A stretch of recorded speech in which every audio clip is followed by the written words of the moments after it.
I do think that the wonder of the scientist who's looking out at the stars and wants to figure out the Big Bang and the origin of the universe, and the wonder of the philosopher who's walking around asking why do things change the way they do, and the wonder of the theologian who's looking at God and the theology behind it. I think that's been put in us, that wonder, and that's the common human experience. Is I want to know more about this mystery that I can learn more about, but never reach the end. And that's what I've been sort of articulating in my mind. What is it about mystery? I don't want it to be a God of the gaps. Hey, you can't explain it. We'll just say it's God. Right. I want it to be, this is an actual thing. Like the universe is, we'll never see outside of the observable sphere of the universe. So it's this mystery that we can continually learn more of, but never reach the end. Like there's a block. And that's how they explained God to me when I was studying Aquinas. And when those two kind of came together, I was like, okay, there's a signature here where there's this mystery, not like you dismiss it, but that you just keep going and you never reach the end, that type of thing.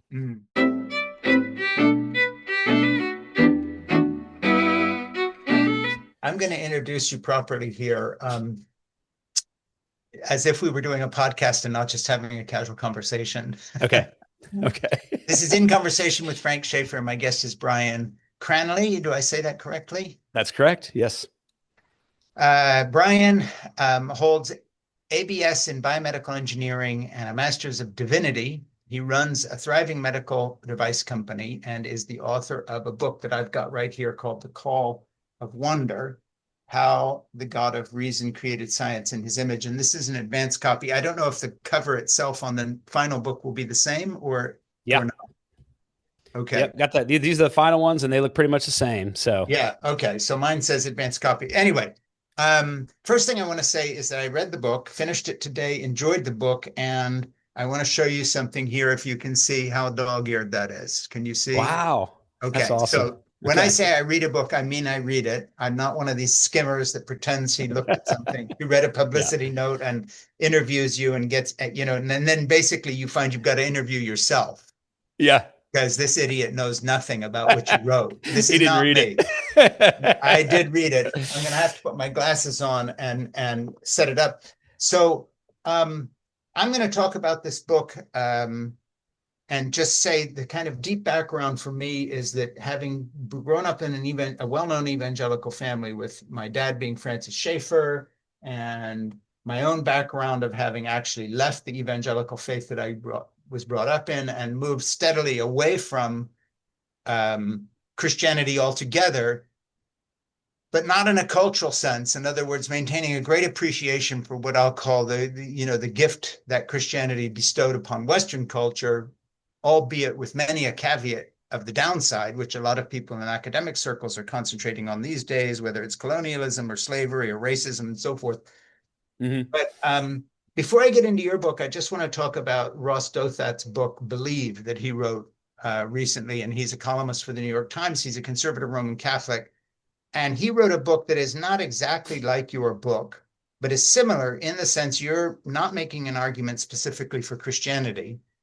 You're making an argument for belief in God, talking about Plato and Aristotle, and you're talking about Islam, and you're talking about Christianity and various other religions. So if I was trying to tell somebody else what your book is about, I would say that it's a book of apologetics, in the sense you're making an argument, an apology for faith.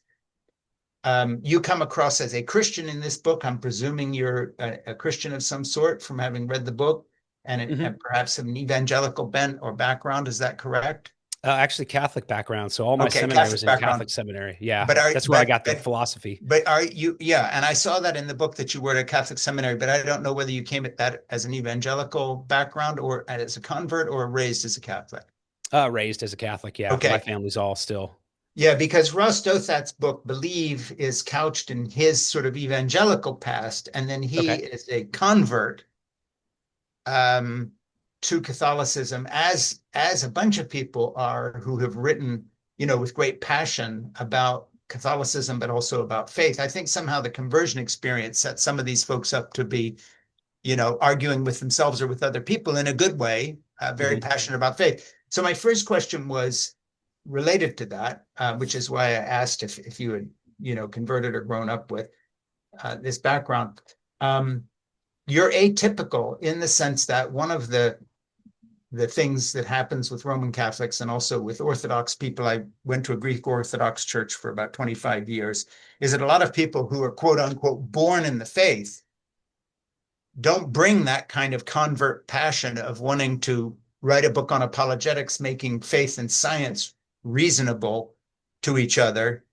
So before we get into the book, where does that come from, in the sense that you're doing medical devices stuff, and then all of a sudden you go to a Catholic seminary, then you wind up writing a book that feels like it's been written from the point of view of an evangelical background of wanting to proselytize, which Catholicism doesn't do much of. So I'm just curious about why this book exists before we get into it. Is that Yeah. a stupid question, or Yeah, it's a good question. No, that's a really good question. Yeah, because the passion in this book is not one I associate with people of your background. Well, I'm honored. Thank you. I think the passion comes from the idea. Like when I first had the aha moment for the book, Yeah. which was chapter 6, basically the universe stuff, the stuff on the universe. Yes. I couldn't get it out of my head, and I just looked all over the internet to see if anyone else had said it in this way before. Of course, the conversation's been going on forever, Sure. but I was just so excited about it, and I thought, well, what if this is true? What if this is actually true? And that's where the kind of the genesis for the book came. But I will say, after it took me, because I have a full-time job, it took me 4 years to write it. Sure, of a little course. bit every morning. But that passion didn't go away. As I wrote, it kind of increased, and to me, I felt like that was a confirmation to keep going. So how did you come to the point where you wanted to? And I know some of these things are covered in the book, but we're going to do it in the conversation here. How did you come to the point where you're in a medical devices sciencey world? You're a Roman Catholic, practicing Roman Catholic. Give me a timeline. You have children. You're earning a living, and then all of a sudden you're going to seminary. How do you earn the living while you're in seminary? How does all this fit together in terms of you being a father and a husband and also a Catholic and also a scientist and also wanting to suddenly go to seminary? That's a lot. Oh, how am I all over the place? I'll give you a really quick version of the history. I went to Texas A&M for biomedical engineering, thinking about going to med school, but I enjoyed physics and devices and stuff like that. Yeah. So I just stayed med device. Then I got my first job with it was called Cyberonics back then, stimulator for epilepsy. And after those 2 years of working is when I felt this higher calling towards the seminary. And so I kind of put everything on hold. I wasn't married, went to the Catholic seminary, did 5 years there, which is 2 years of philosophy, 3 years of theology. Yeah. I had two more years to go, but right before you make this vow of celibacy, I just felt like, I wanted to have a family. And so I decided not to finish, but they were gracious enough to let me finish the degree. So that's where I got my Master's of Arts. So when at that point, you were looking at becoming a priest, perhaps. Yeah. Oh yeah. I was on the track to be a priest. All right. Good. Yeah. And then when I came back out, I called up my friends from that first job, and they had all moved into spinal cord stimulators. And so they helped me get a job back in med device. And so I've been doing that for 15 years. All the while, the seminary education just kind of percolates back there. It just won't go, it just kind of forms the way you think about things from that after you learn it. And so that's where I've been. I didn't want to go towards ordination, so I left to have a family, and then I've just been thinking about it until one day. Talk about the family you've got for a little bit. Your wife and your kids. How many children, and who's your wife, and what are they all about? Ages? Yeah. She is a nurse. She's the school nurse, actually, where my kids go to school in San Antonio. And I have two daughters, 11 and 13, Abby and Anna. Have they been going to a Catholic school? They go to a charter school. So it's not religious. It feels like it's sort of like a Catholic school, but it's not sort of charter Montessori or charter. What kind of charter? It's called Great Hearts. It's a liberal arts education. And so they kind of got me back into philosophy because they teach, the Socratic method, and they're trying to find, liberal arts ways of teaching every subject. That's great. And yeah, I admire their school a lot. It's been really cool. And so they're doing great. And so they've been kind of with me on this journey to write. And they kind of have been watching the process the whole way. Yeah. My oldest daughter's writing her book. Was the seminary is this one that was founded by Jesuits? What's the background of that particular seminary? I went to University of Dallas in Irving, which is not founded by Jesuits, but that was for philosophy. And then University of St. Thomas in Houston, Texas. So they were just, they But were St. associated with Thomas, Catholic schools. what's the background of St. Thomas, the seminary? Because they obviously captured your imagination and got you thinking. So I'm just Yeah. curious about that school. I Yeah. know I more guess about it's, Notre Dame because I've interviewed professors who teach there and do things. We just had a really great interview with the chair of sociology there and so forth. We've had some very interesting, articulate, wonderful Catholic authors on, oh, that's cool. including Catherine Pakaluk, who wrote Hannah's Children. She interviewed 50 women across America, all who had one thing in common, and as they all had a higher degree, mostly PhDs, and also 5 or more children. And Wow. some were Catholic, some were Jews, some were other people. And she's a professor of economics at Catholic University of America, That's cool. and then has, I think, 8 kids, maybe all hers or some or from her husband's. But anyway, and a remarkable woman. So you're on a good list with very thoughtful, articulate Catholics that I really enjoy talking to because you all have written interesting books, but also I just love the fact that, like I say, I find real passion in your book of wanting to share this information with people. Thank you. I appreciate that. Yeah. So without, I'm so interested in you and your family, but we'll just get into that a little bit later. But let me just start going through to some of the places I marked. Okay, and I'm going to read a couple of little bits here. This appropriately comes from the very beginning of your book, the introduction. I stopped halfway through, stuck particularly on that one line, science is real. You were talking about a sign you saw in somebody's yard that says, in this house, we believe love is love, all lives matter, women's rights are human rights, science is real. I stopped halfway through, stuck particularly on that one line, science is real. I thought to myself, who are we talking to here? Are there people out there who think science isn't real? It quickly dawned on me that the signs were taking a jab at the subset of religious believers who think the findings of modern science contradict their religious beliefs. So you kind of set your book up saying, okay, I'm sort of answering that yard sign. I'm going to write a whole book to tell you that science is real, but so is faith. And I don't want to put words in your mouth, but I think that would be a fair description. Yeah, trying to create the problem for readers, that a lot of us carry. How do we reconcile a belief in God, a rational belief in God, with science? So And I then thought that yard yeah, sign exactly. nicely, So then, articulated it. yeah, continuing on your journey here, the realization that faith and science may have a real chance to coexist happened slowly for me over the span of 25 years and well after studying for degrees on both sides. And then you go on a little further later. After I graduated college, my life took a very different course. Struck by what I felt was a higher calling, I left my job in engineering to study philosophy and theology for future ministry at the University of Dallas and the University of St. Thomas in Houston, which we sort of referred to a moment ago. Then going a little further, you say, as we begin this journey through philosophy, theology, cosmology, and biology, I would like to offer an invitation. If you find yourself on the side of science and have difficulty with the idea of an old man with a white beard floating around up in the sky, let your mind take in the more rational ideas of divinity from philosophers like Plato, Aristotle, Aquinas. Allow yourself to absorb an ancient perspective on God you may not have heard before, the description of God arrived at via logic and natural reasoning. And of course, as soon as you use the word natural in there, I'm thinking, of course, of the whole Catholic theology of natural law, which is sort of a different thing, which is why, by the way, I said, was that school Jesuit? Because I sort of picked that out of the text thinking, oh, well, my son went to Georgetown School of Foreign Service, and his favorite professor there was an old Jesuit priest who had been a wonderful professor for years. And I have a great fondness for the Jesuit tradition and the whole natural law. Okay, one last thing, and then I'll be done with this sort of setting the book up, comes a little later.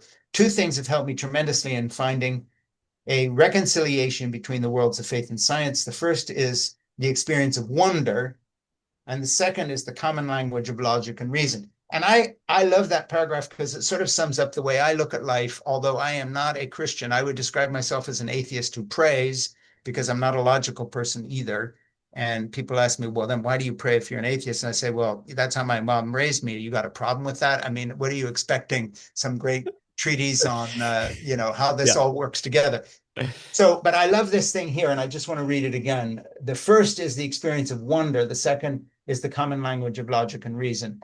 And I really think that's the kind of paradoxical dilemma of the human condition. You just summed it up, because wonder blows everything out of the water, and then logic and reason attempts to explain, why do I feel so blown out of the water by beauty, by love, by my children, by my wife, Yeah. by the fact Jeannie and I have been together for 55 years. That's the wonder. And then the logic is this sort of desperate attempt to explain one last thing. That's where I think the whole apologetic approach falls apart, because I don't think that we have the intellectual capacity to explain the wonder. And I'll leave it Yeah. there. That's where you and I Well, maybe disagree. And I couldn't have written I don't this know. book. Well, what I about like your the book, but I couldn't have written it because I don't think the logic ever explains the wonder. right? But with that, that is the fourth divine or the fifth divine attribute we talk about is the mystery, the unknowableness, where the Yeah, I logic know. will And never I'm going to will get to never that. get there. I have the quote Sorry, there. I don't mean to No, set you it up. answer it. But I don't know whether you answer it because it's a good answer, or you know that question's going to come up, so I better include this. I had to include it because, and this kind of has been percolating since I wrote the book. I do think that the wonder of the scientist who's looking out at the stars and wants to figure out the Big Bang and the origin of the universe, and the wonder of the philosopher who's walking around asking why do things change the way they do, and the wonder of the theologian who's looking at God and the theology behind it. I think that's been put in us, that wonder, and that's the common, human experience. Is I want to know more about this mystery that I can learn more about, but never reach the end. And that's what I've been sort of articulating in my mind. What is it about mystery? I don't want it to be a God of the gaps. Hey, you can't explain it. We'll just say it's God. Right. I want it to be, this is an actual thing. Like the universe is one, we'll never see outside of the observable sphere of the universe. So it's this mystery that we can continually learn more of, but never reach the end. Like there's a block. And that's how they explained God to me when I was studying Aquinas. And when those two kind of came together, I was like, okay, there's a signature here where there's this mystery, not like you dismiss it, but that you just keep going and you never reach the end, that type of thing. Yeah, I really like that. And I've articulated a similar idea in a different way. And I'm kind of quoting something I'm writing. And I find I always write better than I can quote myself. That's like, that doesn't sound any good. I know I said it better than that, but I'm not doing my own book. You know how that goes. I do. But it's something like, and this articulates my point of view that I bring to the table in today's discussion, in all honesty, and that is we are biological machines, but we look at the world through spiritual eyes. And I find a great dilemma there, which your book is trying to answer. But that's the way I would put it. And what I find as I've gotten older, being 73 at this point, with 3 grown children and 5 grandchildren, 3 of whom live across the street, that Jeannie and I have been doing childcare for the last 17 years since the first one was born, and very involved with that level. For me, where I pray and I find faith, it is an inclination to want to thank someone somewhere for the wonder and the beauty, and a kind of an emptiness without that person to thank. It's not a fear of death. It's not wanting to go to heaven. It's not because I necessarily believe in a soul. It's just, it's too wonderful not to say thank you. And for me, that's the spark that keeps a hope that somewhere, somehow, there's a story out there that's true. And that's the way I would put it. But that's as far as I would go. I don't go as far as you do in your book. So I don't know, does that resonate with you at all? Oh, yeah. I mean, that resonates with, what I would say is the soul that is sensing something deeper about the world and relationships and love. But I understand the atheist agnostic point of view that we can still appreciate the human experience in the world around us, even if, if we're authentically, that's what we believe by what we've studied and what we see, then that's, I enjoy those conversations with atheists and agnostics because they tend to have this blatant honesty about everything, and I guess I'm interested to hear their explanation of why they feel this way about the world. Like why would you say it's a spiritual experience in that sense? Yeah, I mean, the thing is, I don't have a good explanation, because I think that the difference between, I don't know how old you are, but we're different ages, and you're in the middle of raising these younger kids. But from my Yeah. perspective, having gotten a little older, what has impressed itself upon my mind is A, how little I know. Yeah. Okay, so I've done tons of reading. I read 3 books a week just for this podcast. I'm a well-read human being. Wow. Um, That's great. that too much, and so many books in the past, and et cetera, et cetera. And I feel I know less every day. That's one thing. But the only word that resonates with me now, the way say creation used to, or whatever, is the word paradox. And I find so much paradox within. And so I don't argue with you because this is not where my head is now, because I don't know where my journey will go. If I live Right. long enough, maybe in 5 years, I'll call you up and say, you know what, I've reread your book and now this is where my head's at, because I've Yeah. changed my opinion about other things. Whereas when I was your age, I didn't think I would change my opinion as much as I have. That's I fair. think that's the Yeah. difference between now and then. Yeah. I still see that, even in your explanation right there of you are, it seems to me you're searching for only what's true, and you don't want to take in things that may or may not be true. And I in a lot of ways, I wrote this book because I see the bad side of what I used to believe in religion. But on the other side, I've tried to material atheism, materialist atheism, and I can't go there. I've tried to go there, and I can't do it. So I kind of wrote this book as a way to reconcile in my own life. What do you believe? What's the basic about what you believe? And this is kind of what came out. But I definitely agree with you. I feel But like I I know like less I and less. like what came out, by the way. I mean, Well, thank you. I'll be, I'm what the British in politics call the loyal opposition. Yeah, yeah, It'll be next time I'm talking with somebody who's read Christopher Hitchens and thinks that atheism's and everything. I'll say, shut up and read this, yeah, and then yeah. we'll talk again, because I get very annoyed with the certainty on that side as well. Certainty. Yep, yep. I get And very that, annoyed with it. So I like this book. I'm going to read another quote from it. One such universal principle for which Plato is known is the theory of forms. The theory claims there exists an unseen, immaterial world of ideal things, forms. Plato argues that the forms are the most real things of all. However, these forms are non-physical and therefore inaccessible to our senses. It is through our reason alone that we gain access to this higher world of forms. And the reason I throw that in is I just want people who are listening to us now to understand the scope of your book. So I'm going to keep putting things in just to show the areas that you read in and thought about. So let's take a couple seconds and just talk about Plato. I'm not going to repeat your book to you, but you tell us what's in it. yeah. So I started with Plato because that's where my education started. But Plato starts the conversation. He just covered so many topics that people say he is sort of the father of Western philosophy. He brings us Socrates' ideas, but he starts the conversation of, can something non-material, non-physical actually exist? Mm, So does truth, beauty, goodness exist at all, or are these conventions we all agree upon in our yeah. mind? And if you don't start there, it's very hard to arrive at an immaterial God just from logic. So I start with him because he presents the idea that there exists truth, beauty, and goodness floating around up there as actual things in themselves. That's the Yes. starting point. Yeah. And by the way, that's my starting point too. So, Yeah. you're going to, because I feel that basically the biggest questions in life, and I know this sounds odd, but I'll just put it to you, are really issues of aesthetics. Huh? I don't have any problem with evil in the world because I think we're half formed and still evolving. People say, I can't believe in a God that will allow all this to happen. That's never been an issue with me, Okay. in the sense that, hey, this is how the world is, deal with it. Yeah. No excuses. Here we are. But I do feel that there are aesthetic absolutes. I really believe it. In Okay. other words, I don't see any relativism when it comes to beauty. I'm not talking about paintings you like or don't like, or the sort of subjective ideas, but I think beauty is real.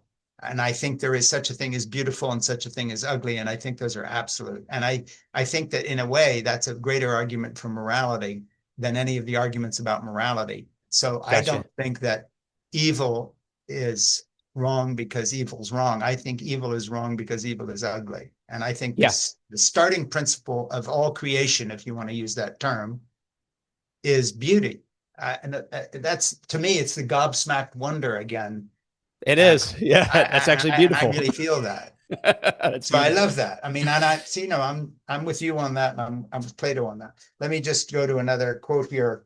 Um, Below physical things on Plato's hierarchy of being, we reach the bottom. Here we find the images and representations of physical objects. Think here of photographs, paintings, and shadows. These are not actual things, but merely their representations. Plato puts them in the lowest place because they are the farthest removed from the most real things of all, the forms. So one question I just wanted to ask you about is, what is your view of Plato, having studied and come at it from the point of view of Catholic theology? And I guess I'm going to ask you to define what kind of Catholic theology you subscribe to. Are you, are you a Pope Leo fan? Are you a Catholic in the sense of believing in that hierarchical structure represents Peter on earth? Are you a, conservative and so forth? I just need to know more about your Catholicism vis-a-vis, say, how you see yourself as different than or disagreeing with Plato and Aristotle and these other people you talk about and quote. Yeah. So the chapters build up to Thomas Aquinas, and I would say he really did capture my logic, imagination, the Thomistic sense. So I think going to University of St. Thomas, studying him, I feel like that's where my theology lies, in the sense that Yeah. I haven't been I've read, the Franciscans and a lot of other people, but it just sticks with me, and I can't get rid of it, which is kind of why this book came about. So I guess I'd be Thomistic in theology. As far as, I'm a little bit disillusioned with the hierarchy of the church sometimes. I haven't really followed it, paid attention for very long. I'm Sure. more interested in the ideas in the church, and I'm well aware that people don't really know those ideas. Even Catholics, most Catholics don't even know what Thomas Aquinas ever taught. Yeah. And part of the purpose of this book, the first half, was to get that Jesuit education that you talk about. I basically just summarized my 2 years of philosophy and put it in the Yes. first section of the book. I'm just trying to pass that education on to people that don't have access to it anymore. Yeah. Speaking as someone who is a fan of Thomas Aquinas, just give me a thumbnail of how you perceive what he was saying. Because, and I'm not being a smartass here when I say how do Yeah, you, yeah, yeah. No. but I'm not Well, asking you. It's like asking someone, well, what do it's never what did Jesus say? It's what do you think Jesus said? right, No. right. Well, what I love about him, and I tried to bring out in this book, is that he was the first to really take up these pagan philosopher ideas Yeah. and kind of weave them with Christianity, just like, the Islamic philosophers did and the Jewish philosophers Yes. did. He did it for Christianity, and I didn't realize how much flack he got for that back in the day. Like, the purists will always get mad at you for bringing in these. So he really turned me on to the idea that truth can be found anywhere. It doesn't have to be only within your church. Yeah. And I love that he keeps natural reason and revealed theology separate. He's very clear. Now I'm talking about logic, natural reasoning. Over here, I'm talking about what's revealed. Yeah. And I just didn't. I was blown away by how deep you could go with just natural logic and reasoning. I never heard of anybody write like that. And that's kind of what I loved about him. And that's what I tried to highlight in this book, is more the natural reasoning side and the divine attributes based on logic. Yeah. And I like that. I mean, obviously, the truth is truth idea, is one of the foundational principles of the Renaissance itself. Yeah. It came from that. So it's had a huge impact.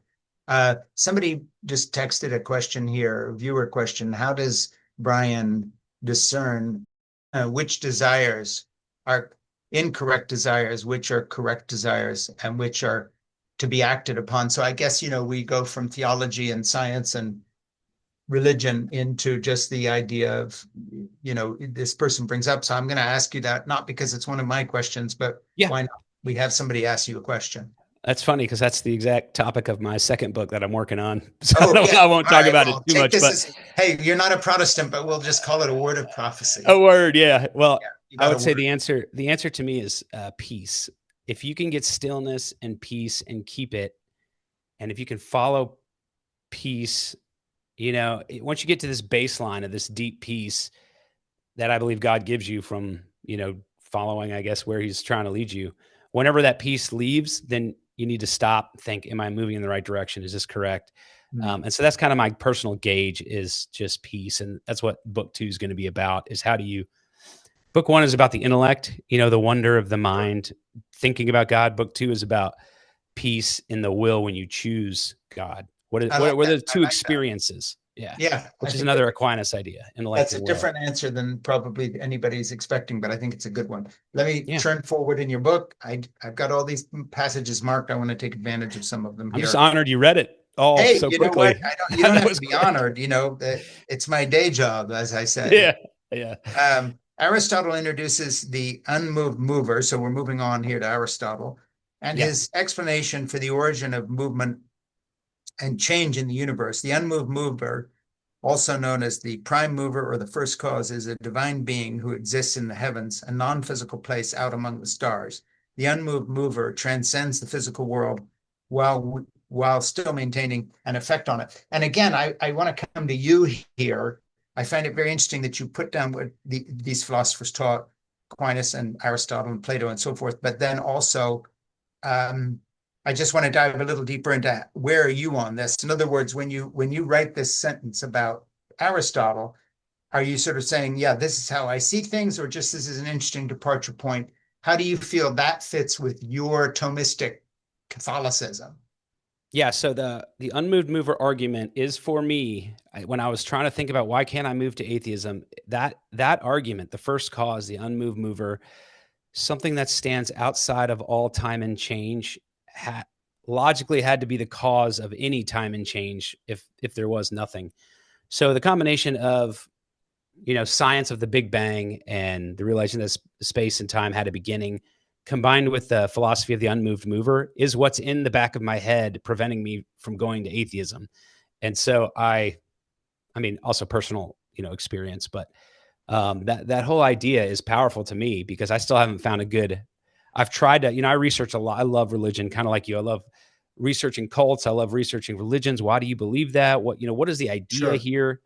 And I'll listen to every atheist argument I can get my hands on. I just read Lawrence Krauss's book, A Universe from Nothing, which is the Mhm. scientific explanation of how the Big Bang could happen from nothing.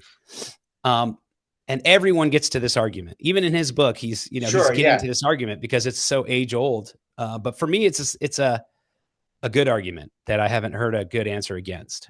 Yeah, what about the at one stage removed, the next Yeah, sort of position back? But of course, in the end, it gets to the same thing. So this isn't really a solution for anybody. But of course, there's yeah, a kind of Hindu and pantheistic idea of repetition, where the Big Bang is not the beginning of everything. It's just the next Big Bang because it's all yeah, happened before. Everything's got into this baseball size thing of condensed matter, and then it all yeah. just went again.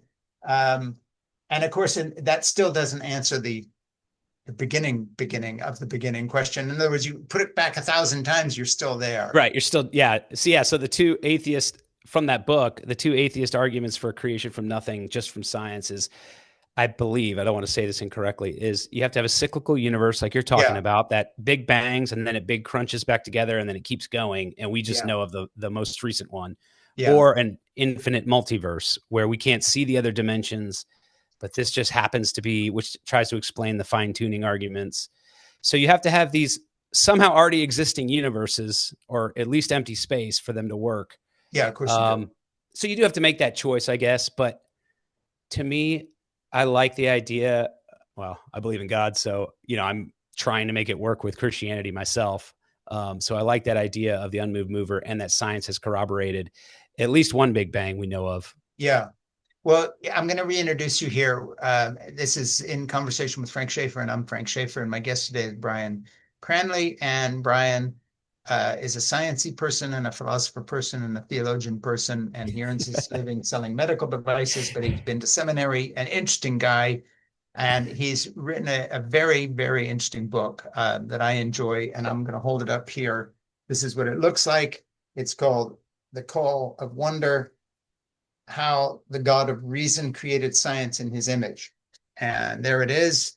And I would advocate you read it, do what I did, look at all the pages I've turned down. I It's enjoyed so it. awesome. And I would just say, I think that one thing that you don't deal with directly in your book, but you always read things, particularly from the political left in places like The Guardian, talking about how we've gotten beyond religion. Thank God it's all about science. And of course, all the early scientists that made the big breakthroughs and put us on this path were either deists or Christian believers in our own tradition, Yeah. including Galileo, who gets tried for heresy and has to argue before the Pope and almost gets himself, killed. Mm-hmm. Nevertheless, he starts from a theistic kind of Christian position, as do all the Renaissance philosophers and so forth. This opposition of science versus reason, or reason versus religion, only exists in the modern mind, and it's new. That doesn't mean it's wrong, but I'm totally with you on that. So I don't know how much thought you've given that, but I find the attack from a secular leftist point of view that takes it as a sort of a given, like we all agree, then is completely ahistorical. And it's a point, by the way, very well made by Tom Holland, who's written Dominion and all these other books. He's probably the world's leading historian of Roman history. And he comes at it just from the point of view of that Western Christendom has gifted us with science, and he's not a Christian. He's not a believer. He's just recognizing that history. He just recognizes that. And so just talk about that for a little minute, even though that's not the subject of your book. You go in a different direction with your book. Yeah, with this book, I tried very hard to take the science as science finds it, and tried not to, I put my spin on it at the end, but I wanted to present the science. Evolution's real. The Big Bang was, 13.8 billion years ago, as far as we know. I know that could change, but I try to take the science as it is, because I feel like most of the argument between faith and science is between the extremes, like they usually are. So you have, let's say on the Christian side, you'd have young earth creationism, very literal, 6-day creation, 24-hour periods. There is no budging. And on the atheist side, you have just everything's material atoms, and that's all we are. Right. But both sides have some real big problems to explain. Yeah. And so I tried to take a middle ground approach, using logic, reason, and presenting all the sides, the arguments throughout history. I mean, these are ancient, but I feel like the modern mind has lost those. And that's why I thought, well, if we want to really have the conversation today, you almost need to bring back these old philosophical arguments. People need to know them. Then we can have the conversation again, because what I find in the science are these descriptions of God from the old philosophy that nobody really knows anymore. Yeah. And so kind of like Ryan Holiday, I love his stuff with Stoicism. He's kind of modernized Stoicism. I kind of want to do that with, Plato, Aristotle, Aquinas, and Augustine, just bring them back to the modern conversation, because I think they're relevant. So one thing I'll throw out there, because your short-term memory is better than mine. I don't know about that. I don't know about that. And then I'm going to reintroduce myself. But here's what I want to throw out to talk about as soon as I reintroduce the program. And that is that I think that, one of the problems we have today, which is manifesting in culture, is that it isn't that people are all becoming atheists. It's the opposite. They're becoming very illogical in their approach to spirituality and religion. In other words, it's Wicca and fortune telling and crystals and witches. And, I live near Salem, and you go down there and there are people seriously wandering around, calling themselves witches. This isn't just Halloween shit. It's like, actually spirituality, out into la la land, coming, beginning with the New Age movement, all the rest of it, a lot of contemporary religion, sort of religion-y stuff. So we're in an interesting time, because obviously the demise of studies of philosophy and serious theology and religion is not being replaced by logical atheism. These people are not all becoming physicists. Right. They're into palm reading and fortune telling and seances and all this other stuff. So I want to get to that in a minute. But first, I want to say, please subscribe right now on YouTube to In Conversation with Frank Schaeffer, and on Spotify and Apple Podcasts, and also to my Substack, It Has to Be Said commentary at frankschaeffer.substack.com. And having said that, let's get to that question that I thought I was going to forget by reintroducing myself. What do you think about this move towards religion-y stuff? Well, I would say, from my chapter on the human person, number 7, in archaeology, the animal kingdom has never worshipped God until Homo sapiens comes around. Well, and maybe Neanderthals and the other Homo hominins. And then after that, there's always some form of worship found with human remains. So whether it's a god, the universe, animals, hills. Yeah. So I think instructive. To me, that's the proof of the soul, that we're thirsting for something constantly, and we're going to find it.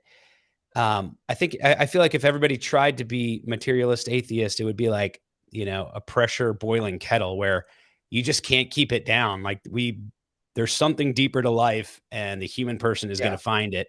And so if modern religion, or if ancient religion kind of falls by the wayside, they're going to find it. And it's really just reenactments of the old ancient religions of worshiping, the land or the hills or Yeah. whatever, Well, you have a spirits. very interesting section, which I find very useful, and I'm going to use it as a reference for myself from now on. It's fun. Regardless of how or when it started, we know that and religion have found expression only within Homo sapien species. The history of religion has taken on a long and winding evolution of its own, much like the evolution of life on Earth.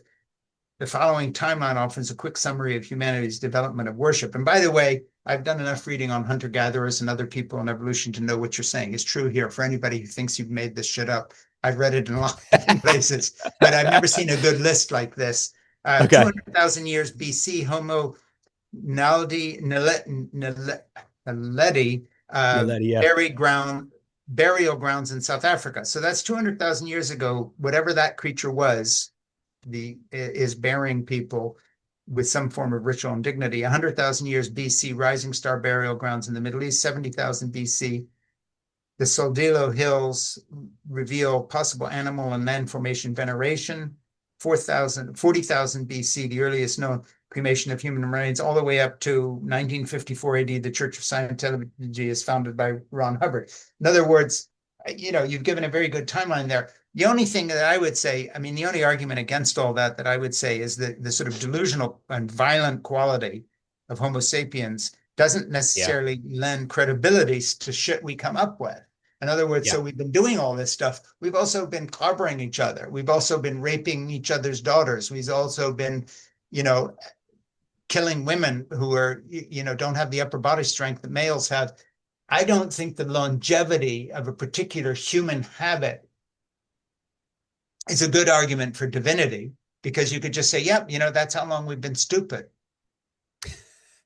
So wait, you mean to believe in a God or to have religion at all? I'm just saying I like the list and I'm going to use it as a reference because it's a great reference.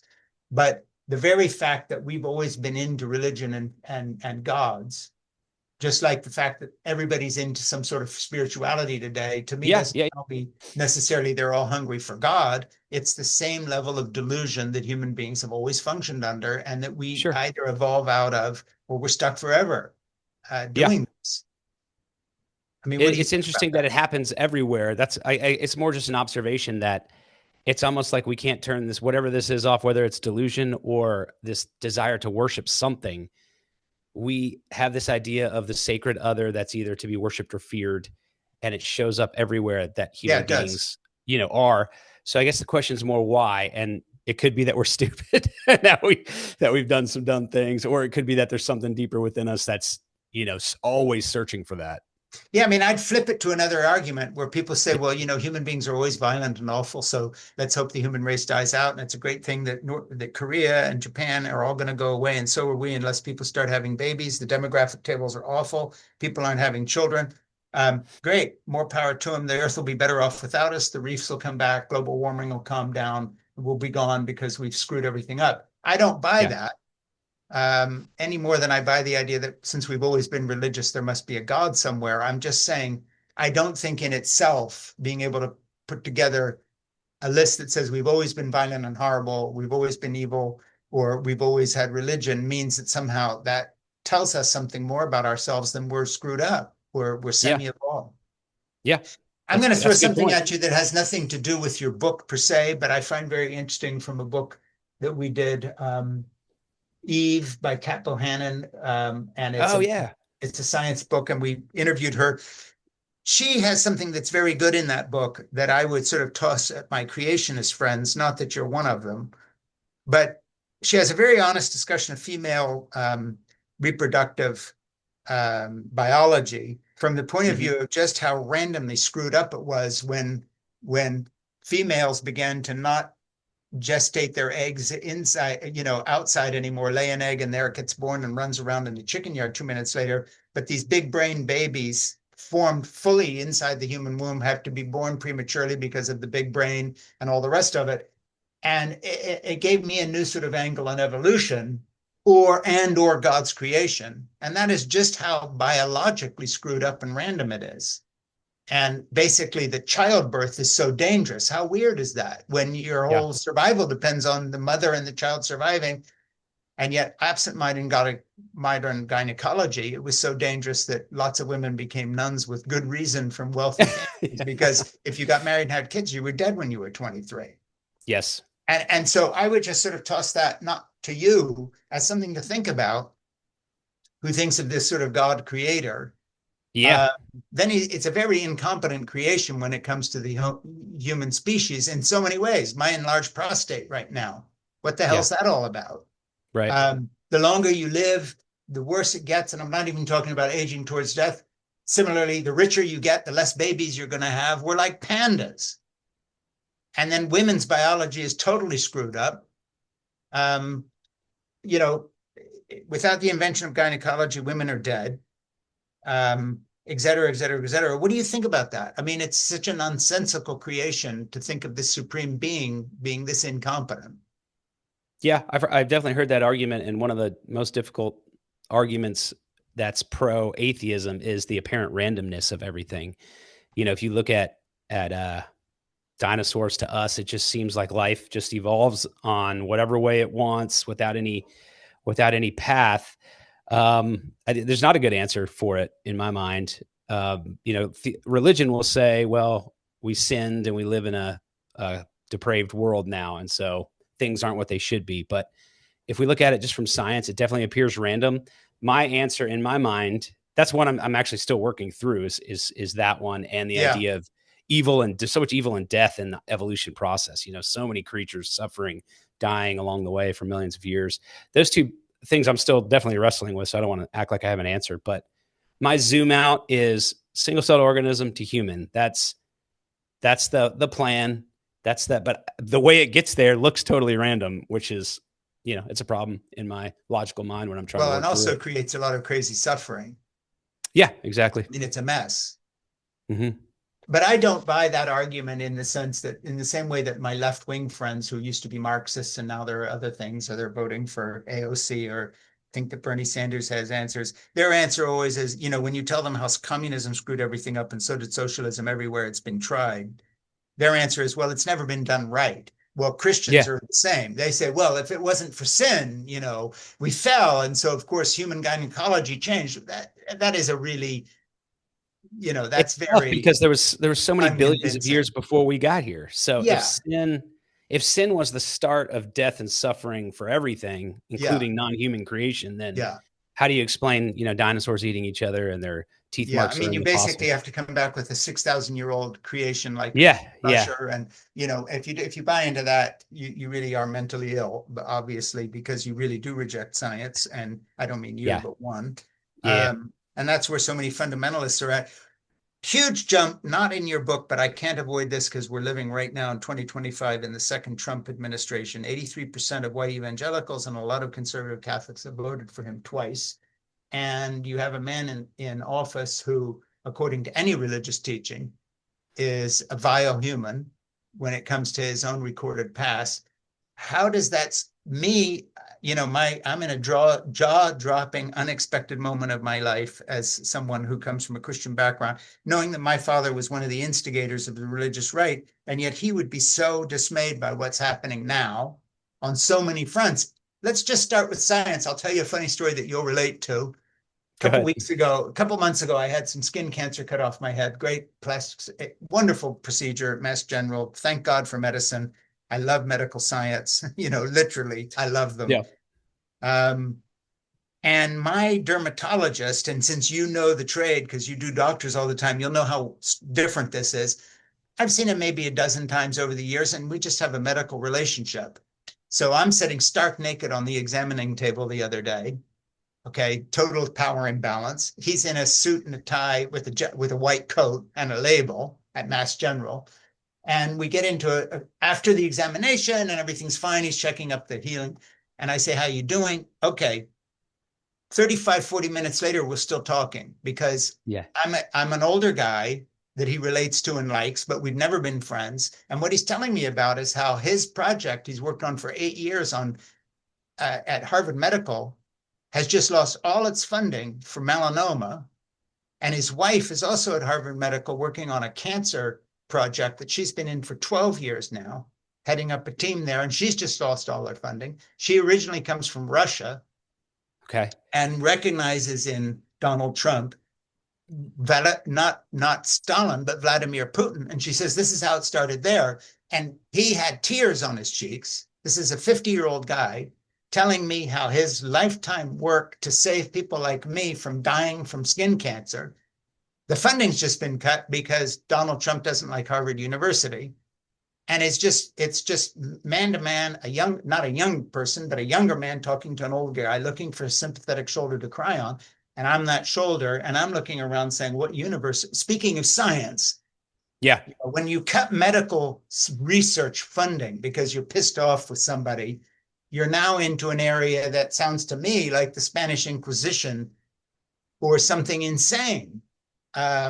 Stalin starving his own people, whatever. This isn't even about politics. I just have to ask you, human to human, interested in philosophy and religion, what the hell's going on with that? Just that. Forget the rest of the politics, but cutting funding of science. Yeah, I mean, I would obviously not go for cutting funding of science because all the medical breakthroughs have gotten us places where we never thought we'd be before. And politics has been so disillusioning to me ever since, 2 elections ago.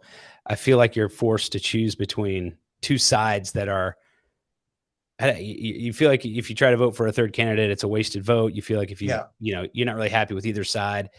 I've kind of been really disillusioned. And honestly, that's kind of why I've spent more time thinking about philosophy and theology. So, I mean, obviously I'm for keeping all the funding for medical, but also for the environment and for space exploration, because I love the idea of, as a human species, we need to continue to seek that wonder together, and grow in our, I guess, cumulative consciousness with that.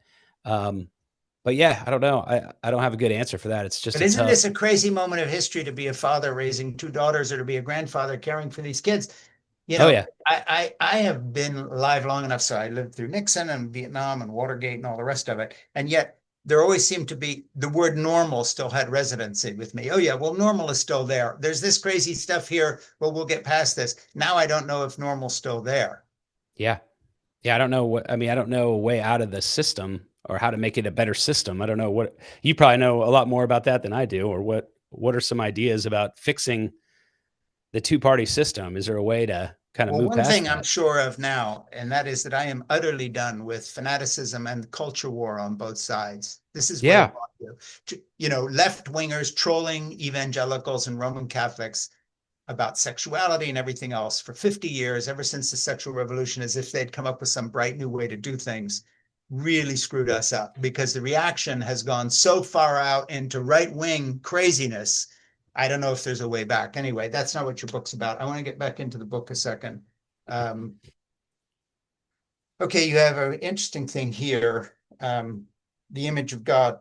We now have 5 divine attributes from Aquinas, making up an image of God from negative knowledge terms derived over the centuries. To summarize, God is non-physical, one, infinite, eternal, and unknowable. It is a simple blueprint at first glance, though highly technical upon further inspection. And I just want to say, when you're talking about Aquinas, of course, I resonate with that, because the whole apophatic theology, the theology of not knowing, is something that is the core of the Eastern Orthodox Greek. I wanted to ask you about that. Yeah, your experience with Eastern Orthodox theology. Yeah, it was very good when it comes to theology and philosophy and all the rest of it. I'm just sorry that Archbishop Kirill of Moscow now is totally in the pocket of Vladimir Putin. And it's just, I mean, he's doing to the Orthodox Church what the popes in the 1930s did by going along with Mussolini. I mean, I'm sad for religion. I'm a fan of religion. I think it adds. I like Western Christendom. I'm always sad when, whether it's molesting kids or the Southern Baptists, not listening to women who say they've been abused. I don't care who or what does it. I'm sad that the Saudi royal family beheads people in public and represent Islam to the world. This is not good for any of us. Right. But bad for all of us. Yeah. But anyway, I just want to talk about apophatic theology, because to me, one of the most attractive things about Aquinas and the Eastern Orthodox view of apophatic theology, which is the theology of not knowing, the theology of human of humility. Talk about that. That's a good place to wrap this up. I got less than a third of the quotes in your book, but let's talk about that for a minute and go there for people. It'll be a great relief to people who think that it's all about doctrine and rules. Well, it leads to that mystery attribute or the unknowability we were talking about. But Aquinas talks about through logical reasoning, how can you know God? And the two ways are that apophatic knowledge of you can know what he is not. So it's a way of knowing what he is by knowing what he's not, and you can know what he's like, which is analogical knowledge. Yeah. And so I found it fascinating when I learned that the word infinite, we think the word infinite means something, like it has positive meaning, but it really just means not finite. That's all it means. Yeah. It means you can only know that about God, that he is not finite. And that just kind of blew my mind. Same with eternal, just not in time. And so it leads to that mystery, which is the Eastern Orthodox are so good at, God as mystery. And again, as we said in the beginning, it doesn't mean you shouldn't try to know about God or the universe. It just means you're going to find out more and never reach the end. And that, I think, is what we need as humans more than anything, because of our doom scrolling, all this very superficial sources of wonder. The real sources of wonder are the mystery of the universe, the mystery of biologic life, the mystery of the human person, and the mystery of God, in my mind, which is, the ultimate mystery. Yeah. And so we'll wrap up just by saying the book is The Call of Wonder by Brian Cranley, How the God of Reason Created Science in His Image. And Brian, I have a favor to ask you, and that is I'm going to sign off here in a few seconds. Don't you sign off. Please stay and talk to my producer because Ernie Gregg needs two things from you. One, we want to promote the book. In other words, get links or whoever, or talk about your future book that we'll book you for when that comes out. And the other thing is we always look for the names of other guests we wouldn't know about unless somebody recommends them. So maybe somebody. They don't have to be famous. They could be someone who does thinking in scientific areas, a Catholic theologian, a professor you studied with. We don't care. We always are looking for the person we wouldn't have thought of. So talk with Ernie for a few minutes and stick around so we can promote you properly and also get any ideas from you of people maybe we don't know about. Okay. Man, I really enjoyed that. Thank you very much. Me too. And I love the book. I really enjoyed it. I pushed back because I think, I knew I'd get good answers from you because I had it in the book. So I knew you could handle me being a little bit rude. Yeah. Oh, well, no, you weren't rude. I like a little pushback, a little discussion. The it's atheists online are rude. Book. It's a really good book. Thank you. I appreciate that. I enjoy your thinking on it. I'm so glad that you're this crazy guy that does, medical science and then drops everything and almost becomes a priest and then drops that and gets married and has kids and is doing fathering and husbanding and all that. Yeah. You bring a lot of just life experience and wisdom to the book, and I feel it in the text, even just below the surface. It's really good. I appreciate that. It's hard to put your first book out there. You just have no idea what. No, I know, and I'm glad you're publishing it, and I hope you write another one soon. And I like the idea of the book you are working on, so I'll definitely follow along, and we'll do that one too. Okay, sounds great. Hey, talk to Ernie. Okay, thanks, Frank. Thank you.